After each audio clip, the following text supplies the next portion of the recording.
सियासत भी हो रही होती है बजट पर।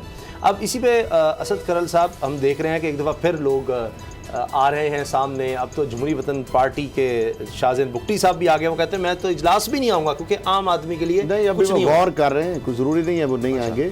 मामला ये है उसामा साहब, यही वक्त होता है इत्तेहादी जमातों का या जो हुकूमती जमातों का, तो इतना तो उनका हक बनता है थोड़ा बहुत अपना। वो बच्चे घर में भी होते हैं, आपको तो नाराज़ होते हैं छोटा मोटा, लेकिन ये इसी तनख्वाह पे काम करेंगे। आप ये परेशान होने की बच्चे क्या चाहते हैं? कोई ये आपको परेशान बच्चों को लॉलीपॉप ही दिया जाता है, वो दे दिया जाएगा इस बजट के जरिए। कुछ बजट के पहले दे दिया जाएगा, एक बाद में दे दिया जाएगा, जो पिछले 2 साल से दे रहे हैं। तो आप ये है कि लॉलीपॉप के साथ शायद चॉकलेट को कैंडीज वगैरह भी दे दें।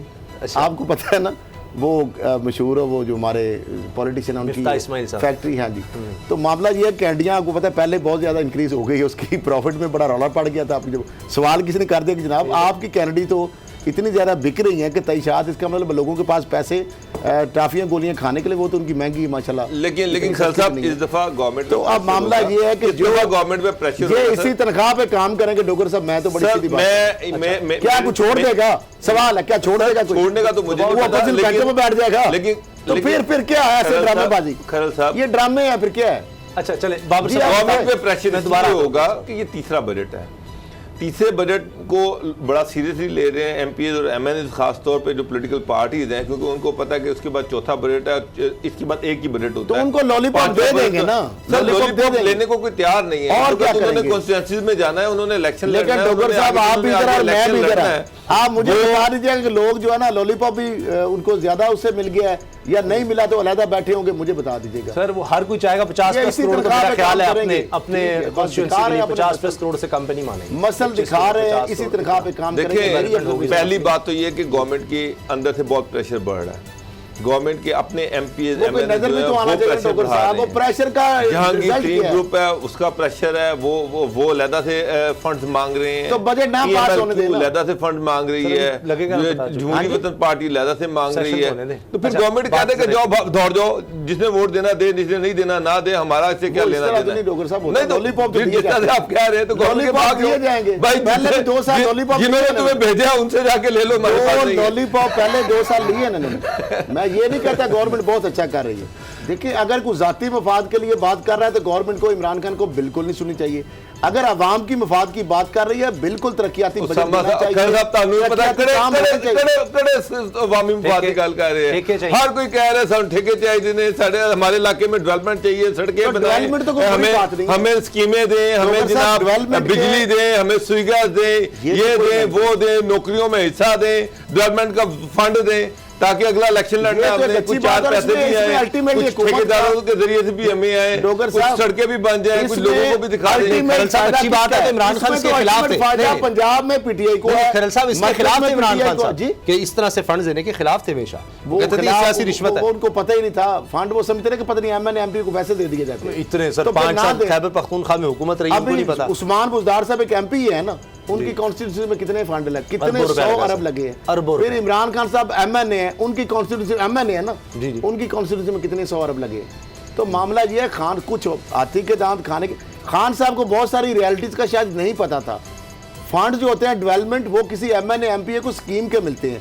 हाँ वो अलग बात है, कुछ एमएनए एमपीए जो सेंटर उसके अंदर अपना हिस्सा निकालते कुछ नहीं कहते 10% ठेकेदार से भी मांगते हैं। आपका जो ठेकेदार होता है ना, जो आपका खासुल खास वो इन्वेस्टर भी होता है, वो सारे हल्के के जो ठेके होते हैं उसके पास जाते हैं और इन्वेस्टर भी होता है वो। मैं सर खुद जानता हूँ। अगर एक बंदे को 50 करोड़ मिला है ना तो उसका आपको भी पता है कि 50% उसका खर्च होना है, बाकी कमीशनों में जाता है। मैं अपनी एक हिस्सा जो है वो मैं हाल आपको बता देता हूं।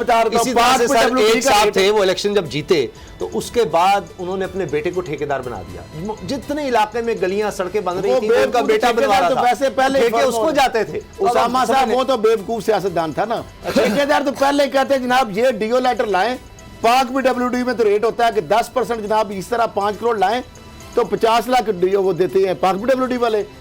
50 लाख रुपया वो जो उनका इन्वेस्टर ठेकेदार होता है जो सारे निजामुल इस्लाम संभालता है, वो 50 लाख 1 करोड़ तो साइड पे जेब में डाल के वो हिंगना पटक वो फोन याद आ गया मुझे। और हमारे जो रिजर्व नशिस्तों वाले जो खवातीन है ना, थी कि जी आप मैं ऐसे बात कितने क्या परसेंट वो कह रहे थे 10%। नहीं, ये तो 20 पहले से हो गया ना, उसके बाद पूल मनी अलग है, फोन कॉल की बात एक्सीएन का अलग है, एसडीओ का अलग परसेंटेज है, ड्राफ्ट्समैन का अलग है, अकाउंट ऑफिस का अलग है, रिस्पेक्टिव जो डीसी का, नासिर शाह साहब वो तो एक लंबी कहानी है। और उन्होंने कहा था जी आपको ठेके दे दिए जाएंगे, उसमें आपके इतने पैसे बन जाएंगे। वो गिलानी साहब के साहबजादे, गिलानी साहब के साहबजादे कह रहे बता रहे थे कि बताइए आप 20%। अच्छा, आप मुझे ये बताएं कि आम भी अगर ठेका जो ट्रांसपेरेंट तरीके से भी हो ना, तो ठेकेदार ने भी कुछ बचाना होता है।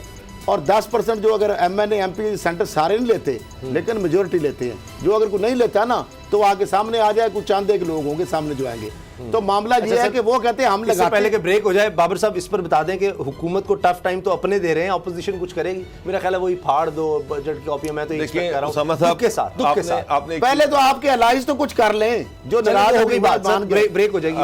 सबसे पहले तो शहबाज शरीफ साहब जो है आपने देखे काफी दिन से वो खामोश बैठे हुए हैं, बिल्कुल इस तरीके से खामोश बैठे हुए हैं ना। वो आज सेशन में गए हैं, काफी दिनों से वो सेशन में भी नहीं जा रहे और खामोशी है। जो मेरी इतलात हैं, हो सकता है वो गलत हों, लेकिन मुझे कुछ दोस्तों ने जो उनके बहुत करीबी लोग हैं उन्होंने बताया कि शहबाज शरीफ को जो नवाज शरीफ से मिलना चाह रहे थे और जिस मकसद के लिए मिलना चाह रहे थे उस पर उनको इतनी ख़ास पजीराई नहीं मिली।